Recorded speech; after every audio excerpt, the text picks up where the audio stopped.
Kebijakan ekspor pasir laut mendatangkan banyak rupiah bagi Indonesia. Lalu mengapa kita harus heboh?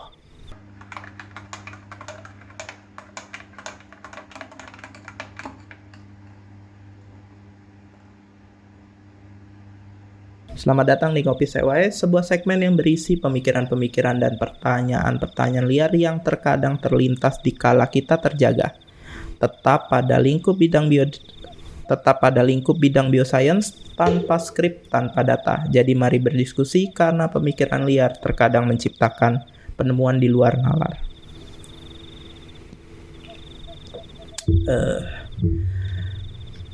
Pada tanggal 15 Mei 2023 yang lalu, Bapak Presiden Joko Widodo membuka kembali keran ekspor pasir laut melalui Peraturan Pemerintah Republik Indonesia Nomor 26 Tahun 2023 tentang pengelolaan hasil sedimentasi di laut. Setelah 20 tahun ditutup sejak masa pemerintahannya Presiden Megawati Soekarno Putri karena terbukti mengakibatkan tenggelamnya beberapa pulau kecil di Indonesia. Di sini kita tidak akan membahas siapa yang diuntungkan oleh adanya PP ini atau mengenai nilai ekonomi ataupun kecurigaan para pengamat terhadap PP ini karena saya tidak paham ekonomi, tidak paham konflik sosial, juga kurang memahami apalagi masalah hukum. Yang saya tahu di sini, yang saya mengerti di sini, PP ini jelas dengan adanya PP ini jelas akan mendatangkan keuntungan rupiah yang sangat besar bagi negara Indonesia ataupun keuntungan lain bagi negara yang terlibat di dalamnya. Karena saya dan saya yakin pendengar di sini kemungkinan besar adalah orang-orang yang interest terhadap bidang bioscience, maka kita akan membahas PP ini dari sudut pandang bioscience. Pertama, berdasarkan penjelasan Menteri Kemaritiman, Peraturan Pemerintah Republik Indonesia Nomor 26 Tahun 2023 tentang pengelolaan hasil sedimentasi di laut ini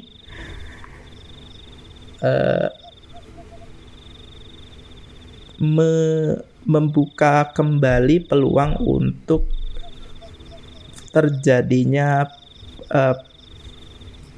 perdagangan terhadap pasir laut. Tapi yang perlu digarisbawahi di sini, Menteri Kemaritiman menggarisbawahi yang hanya boleh diekspor itu adalah hasil sedimentasi laut. Nah, lalu apa itu sedimen laut? Hasil sedimentasi laut. Yang jelas hasil sedimentasi laut itu adalah sedimen. Lalu apa itu sedimen? Sedimen laut. Sedimen laut itu secara kasar artinya, secara garis besar artinya adalah bahan-bahan yang tidak terlarut air seperti batuan, lumpur, partikel tanah yang mengendap di lautan dan menumpuk di dasar laut. Lalu dari mana sedimen ini berasal? Karena sedimen ini adalah yang jelas sedimen ini berasal dari proses sedimentasi. Lalu apa yang tersedimentasi itu bisa saja berasal dari aktivitas vulkanis, erosi, terus ada juga sisa-sisa mikroorganisme yang membusuk, bahan kimia atau logam berbahaya yang terbawa dari daratan, ataupun partikel plastik. Lalu juga ada yang mungkin cukup keren, ini adalah sampai sisa tabrakan benda luar angkasa seperti asteroid. Nah, proses pengendapan bahan-bahan ini dipengaruhi oleh banyak faktor, yaitu pasang surut, arus, angin, dan gelombang laut.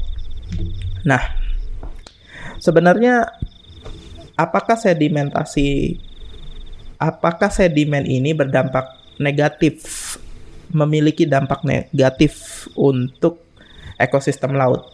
Jawabannya ya, ada dampak negatif yang ditimbulkan oleh sedimen ini.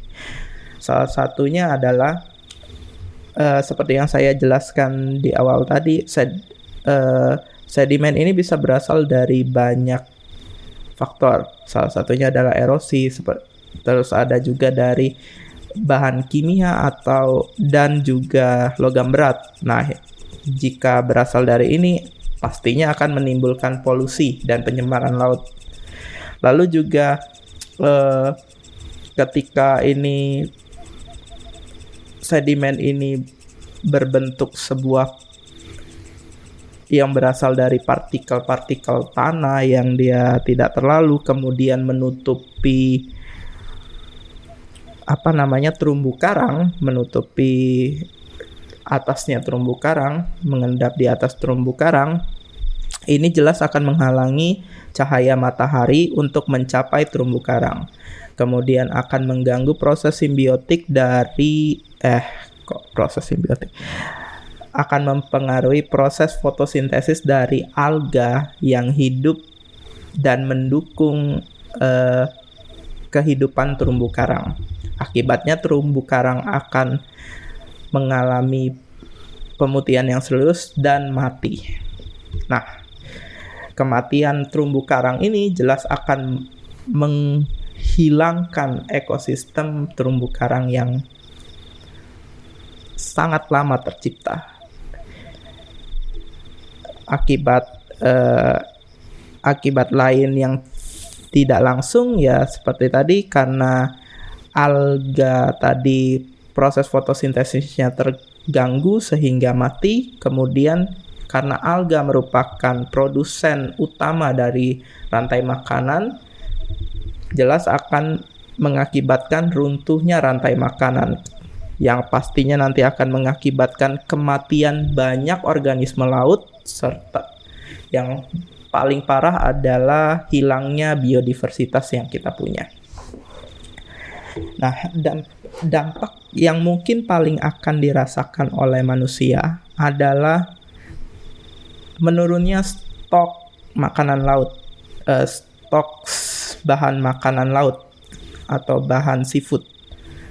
Jadi nelayan akan susah melaut, masyarakat pesisir pantai akan susah untuk mencari ikan dan yang lain-lain. Bahkan kita yang tinggal di kota mungkin akan kesulitan mencari ikan di pasar, kecuali kita impor. Nah, selain hal-hal tersebut, penumpukan sedimen laut juga akan mengakibatkan pendangkalan. Pendangkalan ini pastinya akan mengganggu atau menghilangkan habitat yang mungkin tadinya ada di sana. Yang ini bisa saja berakibat fatal bagi manusia. Ini mungkin cukup jauh ya, angan-angan ini cukup jauh, tapi kita bisa berkaca daripada penemuan sebuah protein yang paling fenomenal yang mengebus development teknologi di bidang medis dan yang lain-lain, yaitu pada penemuan protein yang namanya protein fluorescence, di mana protein fluorescence ini banyak dimiliki oleh makhluk-makhluk laut seperti ubur-ubur misalnya ataupun spons. Nah, saking berharganya, saking impact-nya besar sekali penemuan fluorescent protein ini, pada tahun 2008 penelitinya bahkan dianugerahi hadiah Nobel di bidang kimia. Nah, tentu kita tidak ingin, tentu dengan hilangnya habitat, hilangnya biodiversitas laut yang kita miliki karena sedimen ini, jelas akan menghilangkan peluang kita untuk menemukan sumber bahan obat yang potensial di masa depan. Mungkin ini bisa untuk jadi obat kanker yang banyak orang cari, atau obat AIDS yang banyak orang cari. Itu salah salah dua dari dampak negatif dari sedimen laut. Ada lagi dampak lain yang cukup mengancam stabilitas global, yaitu penumpukan sedimen akan berpotensi mempercepat pemanasan global. Jadi sedimen-sedimen laut ini tadi kan ada yang berupa bahan organik, di mana ketika bahan organik ini dirombak oleh bakteri-bakteri anaerob, dia akan melepas gas metana. Yang mana gas metana ini dapat memanaskan atmosfer dengan lebih kuat dibandingkan karbon dioksida. Sehingga nantinya proses global warming akan terjadi lebih cepat dan otomatis perubahan iklim global tidak bisa dihindari. Dan ini merupakan masalah yang sangat besar yang yang akan dihadapi manusia. Lalu dengan dampak negatif yang sedemikian rupa tersebut, apakah perlu mengontrol sedimen laut ini yang notabene muncul secara alamiah? Sebenarnya sih dibilang alamiah banget sih enggak, karena saat ini ada faktor yang dari hulu ya, seperti misalnya peningkatan penggunaan pestisida atau penggunaan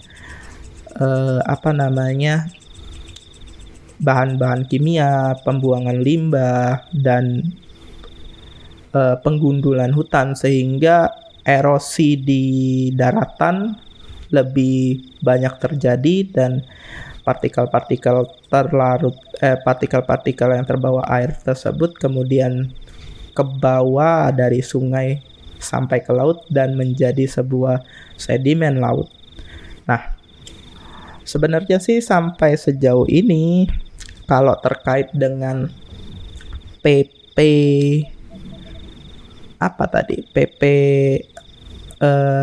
ekspor sedimen laut ini, setahu saya ya, karena saya bukan orang teknik, jadi setahu saya sampai saat ini belum ada teknik penambangan sedimen yang mampu menambang sedimen ini tanpa menimbulkan kerusakan ekosistem laut.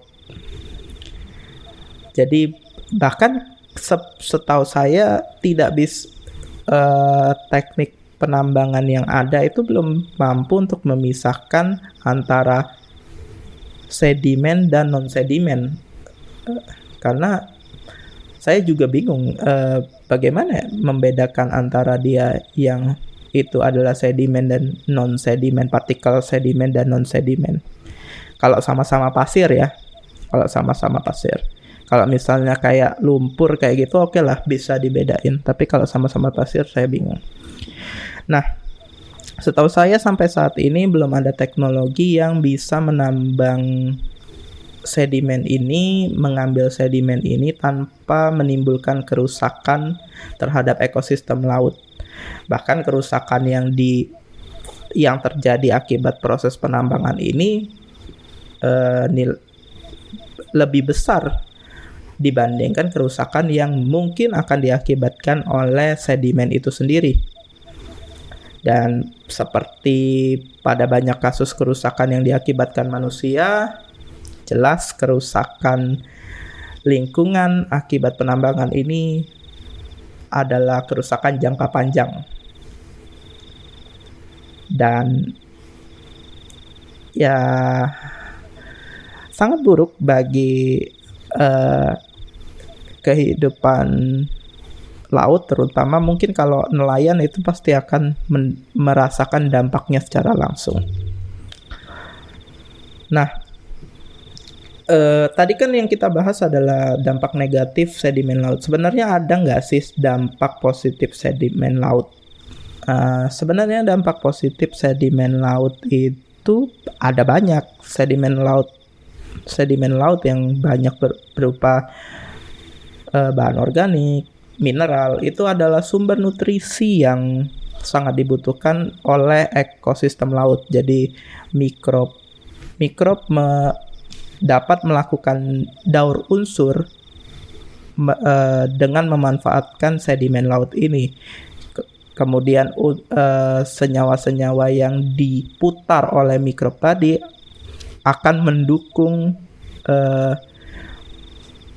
bertumbuhnya ekosistem di laut di sekitaran sedimen tadi.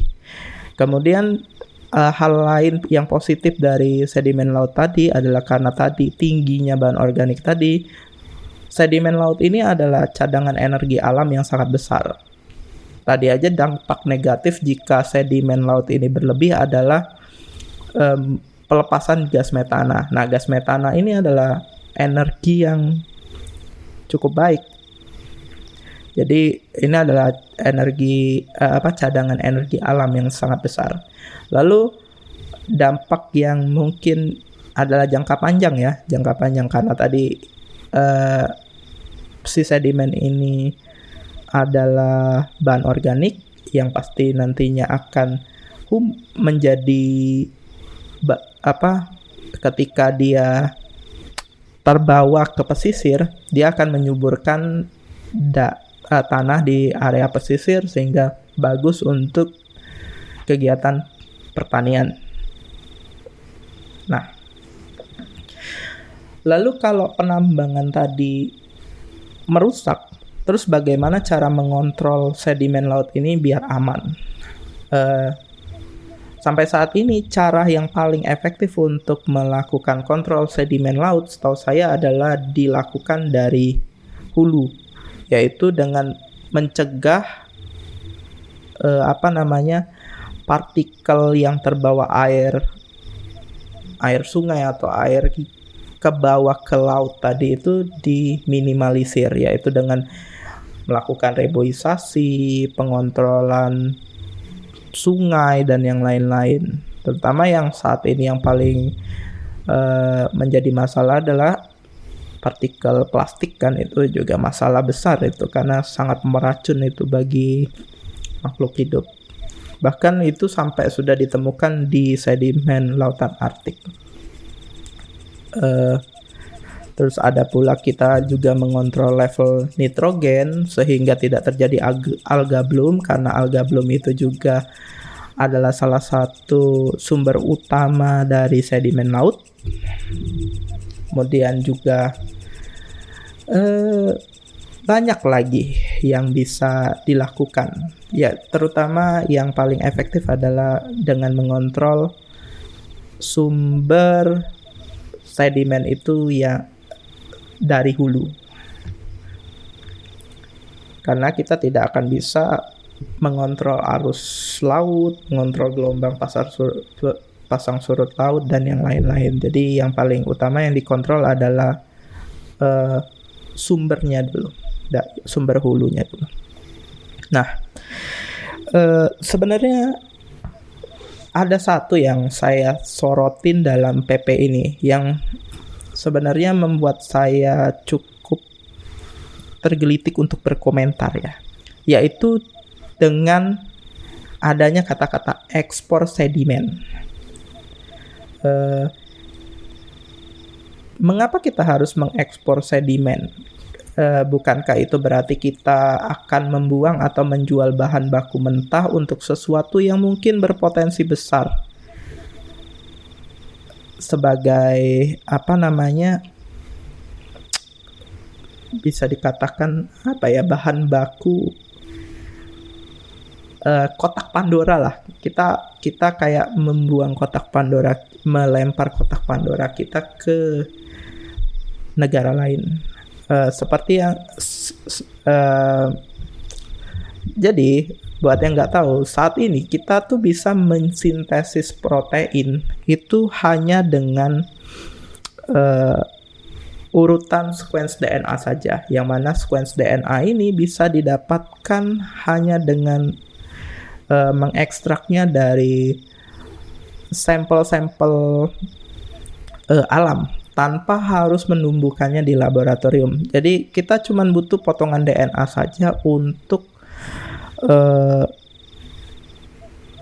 mensintesis protein fungsional yang bisa saja protein fungsional ini berupa nantinya bisa jadi obat mutakhir lah atau antibiotik mutakhir gitu yang mungkin belum ditemukan. Nah, salah satu sumber yang banyak sekali mungkin kita bisa mendapatkan source DNA ini adalah sedimen laut ini. Jadi sedimen laut ini ibaratnya adalah kotak Pandora ya, kita bisa tidak mendapatkan apa-apa tapi juga bisa potensinya bisa sangat besar. Nah, kita hanya perlu menganalisis sampel DNA itu, kemudian sekarang sudah banyak AI seperti tahu gennya, kita bisa simulasikannya dengan AI seperti AlphaFold 2 dan yang lain-lain, dan untuk menemukan potensi-potensi yang mungkin tidak bisa kita perkirakan. Nah, dengan kita dengan kita mengekspor sedimen ini, berarti kita membuang potensi yang kita miliki. Ya, tentu saya sangat menyayangkan ini. Seharusnya kan kita mengkeep plasma nutfa. Ini bukan plasma nutfa juga ya, karena dia tidak hidup. Apa ya ini? Sumber kotak Pandora ini ya, kotak Pandora biologi ini yang potensinya tidak ternilai ini untuk kita sendiri. Jadi saya sebenarnya tidak menentang 100% tentang penambangan sedimen laut ya. Saya paham kalau ini digunakan untuk pembangunan dan kesejahteraan dalam negeri masyarakat Indonesia, memang dibutuhkan ya, mau nggak mau kan, karena ya aktivitas manusia itu pasti mengorbankan alam,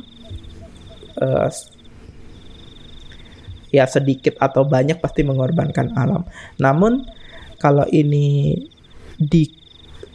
namun kan sekarang tinggal pertimbangannya apakah kerusakan alam yang kita akibatkan untuk pembangunan kita ini setimpal gitu untuk jangka panjang, apakah kita akan siap dengan resikonya. Nah, kalau ini diekspor, bukankah kita tidak mendapatkan keuntungan apa-apa? Bukankah keuntungan yang kita dapat hanyalah uang yang itu adalah keuntungan jangka pendek? Kita tidak mendapatkan keuntungan apa-apa. Dan apakah itu sepadan dengan dampak jangka panjang yang akan kita terima di masa depan, dan apakah kita akan siap dengan konsekuensinya di masa depan? Nah, itu sih sebenarnya yang menjadi concern saya. Ini jadi apa namanya, jadi ngopi sewanya jadi agak serius dan menjadi pendapat saya ini. Tapi ya ini sedikit menggelitik bagi saya sih, karena saya pribadi jika ini digunakan untuk pembangunan dalam negeri atau digunakan untuk dalam negeri, ya saya mungkin ada pertimbangan untuk setuju atau mendukung. Tapi kalau ini ekspor 100% saya sangat tidak setuju, karena concern saya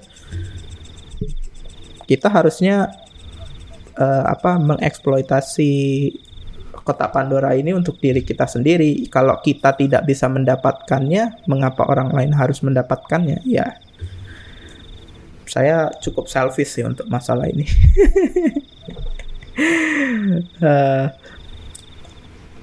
Ya, namun kalau bisa tidak merusak alam, kenapa harus merusak alam sih pada akhirnya? Ya, mungkin itu saja pandangan saya tentang peraturan pemerintah yang membuka kembali eh, kemungkinan ekspor pasir laut melalui PP nomor 26 tahun 2003. Jika ada yang kurang setuju dengan pendapat saya atau mau menambahkan atau mengoreksi pernyataan saya yang salah, karena ya saya tanpa skrip, tanpa data, cuman cuap-cuap doang, silakan langsung saja di kolom komentar. Mari berdiskusi. Dan apa tanggapan kalian tentang ini? Saya juga ingin tahu pendapat kalian. Mungkin sekian dulu episode ngopi sewai kali ini. Saya Punta, sampai jumpa.